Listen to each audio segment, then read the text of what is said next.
So the Muladhara is the root chakra. It is, the name itself gives you the sense of its function. Mula means root and adhara is foundation or support.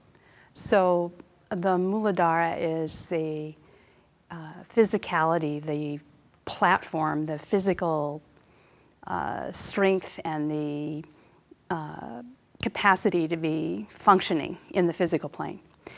And that means not just the body, but also a home or a foundation for all of the energies that need a physical body to blossom, to unfold.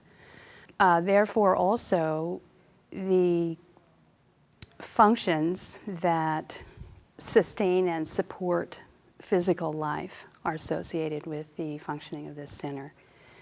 And those would be, according to the yoga philosophy, the 4 instincts.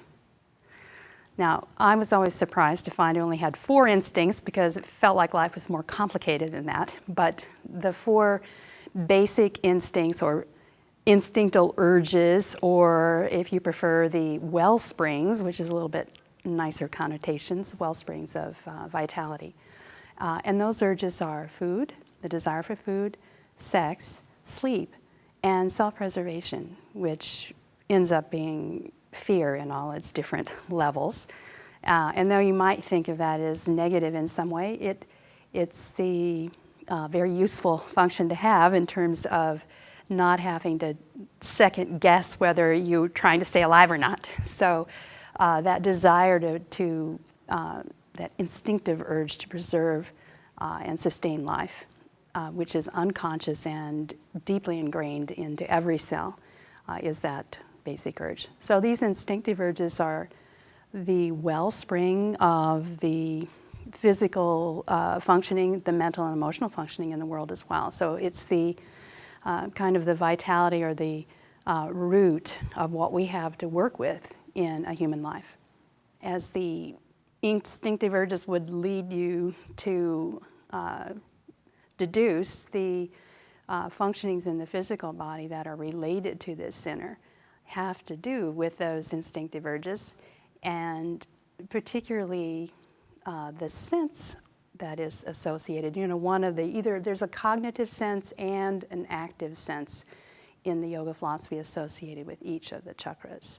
So these are kind of the capacities we have for taking in information about the world around us, to sensing the world around us, and then our capacity to act on that information. At the level of the Muladhara Chakra, the sense is smell, the cognitive sense. And if you think about it, it's one of the most primitive senses, the least differentiated, and the one that is intrinsically bound up in survival in terms of food. You determine whether something is edible or not edible, or whether it's good food or bad food, or spoiled or not spoiled, by the sense of smell, basically. So sense of smell and that instinctive preservation of life, or the maintenance of the physical structure on this platform, is one of the functions of smell. And the active sense associated with Muladhara is also related to food, and that's the capacity for defecation, to eliminate what food is not digestible, cannot be assimilated into the structure, so that you're able to, in creating a physical structure for yourself, able to eliminate what is not used, able to extract what you need and then push out what's not needed, to create a differentiation between your physical structure, that your body and what you're occupying, and the materials of the outer world. So that capacity for starting to create a physical identity and a platform again, a foundation, defecation is one of the supporting foundations for that. Now, it will be obvious from that kind of a discussion that the part of the physical body that's most involved in the functions that are regulated by Muladhara is the pelvis, since that's where the organs of defecation are located, the colon, the lower digestive tract, the anus, and also the instinctive desires are much more associated with the pelvis than with the other centers. So we think of the Muladhara as being at the root or the foundation of the vertical axis around which the rest of the body is organized. And it's interesting to note that the spinal column, which is, of course, the axis around which everything is organized, has 5 segments. And there are 5 chakras in through the torso, the 6th being in the center of the head or the eyebrow center, and the 7th at the crown of the head. So the Muladhara would be associated with the tailbone. And there's also a plexus of nerves associated with each of those centers, which would make sense since there are a lot of activities that need coordination. But it also it helps to think about the muscles that are attached to that part of the spine, the organs in that area of the body, and so on. So with Muladhara, the practices or the part of the body that we might think of as needing attention to help to strengthen this energy or to stabilize it would be the pelvis, the pelvic floor in particular, which is an area that can either be problematic if it's too tense or problematic in functioning if it becomes too lax. In other words, there's no muscle tone.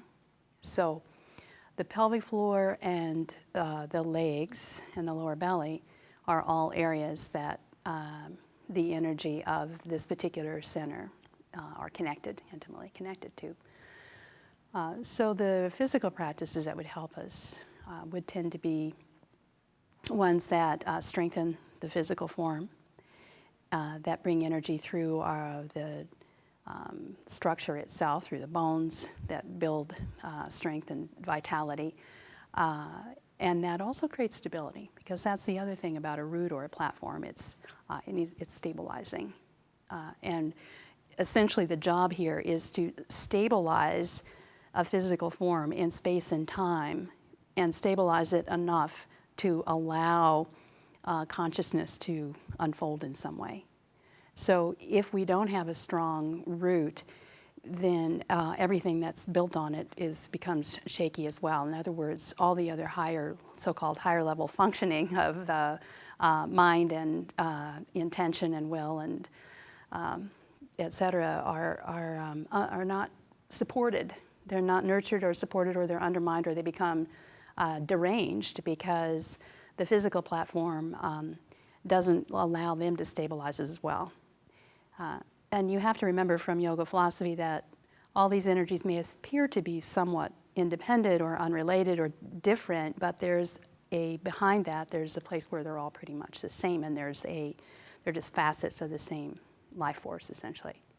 So if the physical platform is not stable, not strong, not functioning appropriately, then it's difficult to manage the other aspects of existence as well. And that's the first